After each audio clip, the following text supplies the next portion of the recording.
Creo que todavía estamos en medio de un periodo muy complicado. Impactante nuevo pronóstico de Tom Lee de Fundstrat. Tenemos las elecciones en menos de 35 días. Este hombre es un experto en mercados y acaba de hacer una increíble predicción para el mercado en el cuarto trimestre de 2024 y entrando en 2025. El gran movimiento ya ocurrió. La pregunta es, ¿ves que se duplique? ¿Recuerdas a Tom Lee? Claro, él se ha comprometido públicamente varias veces este año y el anterior, pronosticando un precio de Bitcoin de 150,000 en 2024. Aquí está haciendo esa predicción a fines del año 2023. Siempre me gusta escuchar tus objetivos de precio porque eres muy audaz. ¿Dónde crees que estará Bitcoin para fines del próximo año, digamos? Bueno, si se aprueba el ETF de Bitcoin Spot, creo que la demanda será mayor que la oferta diaria de Bitcoin. Entonces, el precio de liquidación, según Sean Farrell, nuestro estratega de criptomonedas, será superior a los $150,000, incluso más, 180,000. Claro, pero eso sería solo si el ETF Spot Sí, es y en Estados aprobado, Unidos. ¿verdad? Debe ser de aquí, porque un ETF de Bitcoin Spot ya ha Bien, sido aprobado fuera. pero si es aprobado, ¿nos quedamos rondando los $29,000? Todavía hay posibilidades de alza debido al halving del próximo año. Entonces habrá una caída en la oferta de nuevo, así que el precio de liquidación tiene que aumentar, pero no alcanzará las 6 cifras. Y aquí respalda esa predicción justo antes del halving de Bitcoin en 2024. Dije 75,000. ¿Tú qué me dijiste? Creo que podría ser tan alto como 150,000 este año. El doble de lo que pensé. Claro. 150,000. Triplicamos en ese punto. Sí, porque tienes una demanda mejorando con el ETF y tienes una oferta reduciéndose con el halving.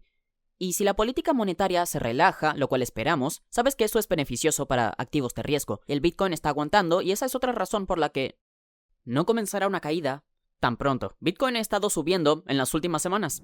Ahora Tom Lee acaba de volver a CNBC, dándonos una nueva entrevista y actualizando sus pensamientos en el mercado. La pregunta es, ¿Tom Lee está cambiando de opinión porque algunas cosas han cambiado? ¿O acaso sigue pensando exactamente lo mismo? Creo que todavía estamos en medio de un periodo muy complicado porque tenemos las elecciones en menos de 35 días. Y ahora tenemos dos cosas que los inversores no saben cómo descontar: la creciente tensión del Oriente Medio y la huelga portuaria. Creo que a medida que los inversores se preocupen por esto, si tenemos una caída, una gran caída, aún querrás comprarla porque la situación a fin de año parecería cambiar.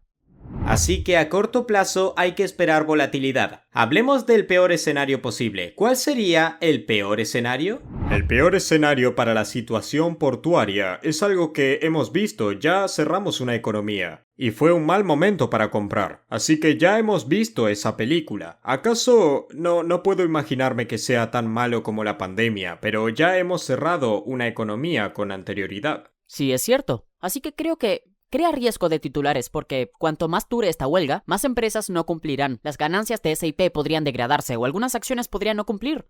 Pero todo eso es solo temporal, son solo obstáculos a corto plazo, porque no cambia la perspectiva a largo plazo. ¿Y los tiempos de guerra anteriores? Aprendamos de la historia. Es muy extraño que no recuerde ninguna guerra en la que los efectos, y hemos pasado por bastantes en los 90 y en los 2000, y verdaderamente los efectos nunca han parecido tener un efecto tan negativo en los mercados en general como pensamos al principio de cada una de estas. Eso es cierto. De hecho, si miramos las últimas 6 guerras o tensiones globales, casi siempre compras la invasión, está claro. La excepción fue 2022, con la guerra Rusia-Ucrania, porque también estábamos en medio de un ciclo de endurecimiento de la Fed. Ese no fue un evento para comprar la invasión, pero las otras veces sí querías comprar. Las 2 guerras de Irak. Sí, guerras de Irak y... ¿Dónde esto podría ser... estaba el mercado antes de que eso sucediera? ¿Habían bajado los niveles o estaban operando cerca de los máximos? Sí, bueno... Sabes que esto es diferente porque estamos rondando cerca de máximos y estamos en un mercado extendido. Y son baratas en términos de múltiplos. Exactamente. Pero, bueno, también al mismo tiempo sabemos que hay mucho efectivo al margen. Porque la deuda de margen no ha aumentado en 4 meses, lo cual es inusual con un mercado de valores en alza. Y ahora el efectivo del mercado monetario aumentó, en un momento en el que el Fed está recortando. Creo que Hay poder de fuego.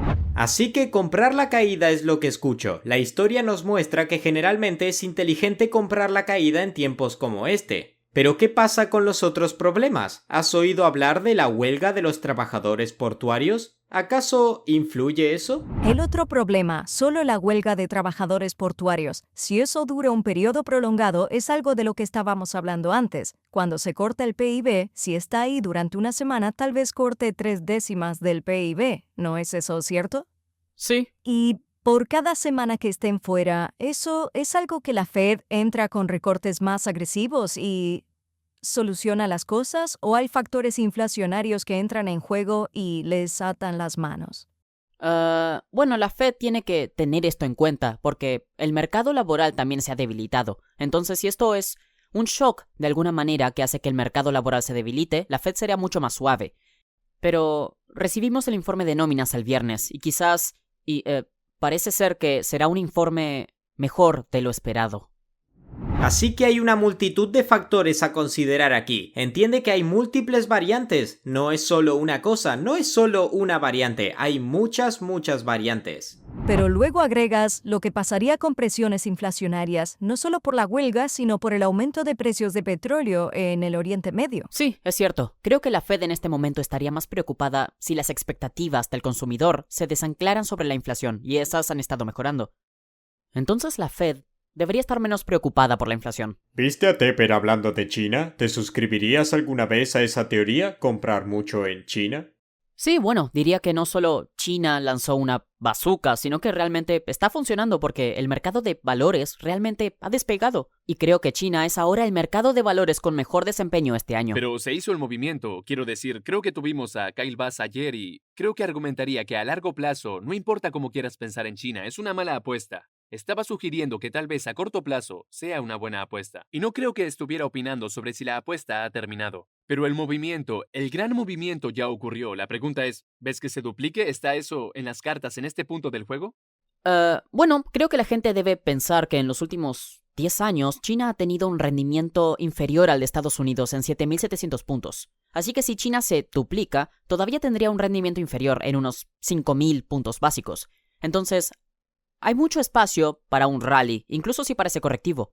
Creo que su frase fue algo como simplemente es una mala apuesta para los comunistas. Sí, no, está diciendo que a largo plazo es una mala apuesta, pero que a corto plazo no lo sería. Y no es el comunismo de nuestros abuelos. Ni siquiera sé. Necesitamos algo para saber qué es el capitalismo mezclado con el comunismo. Sí.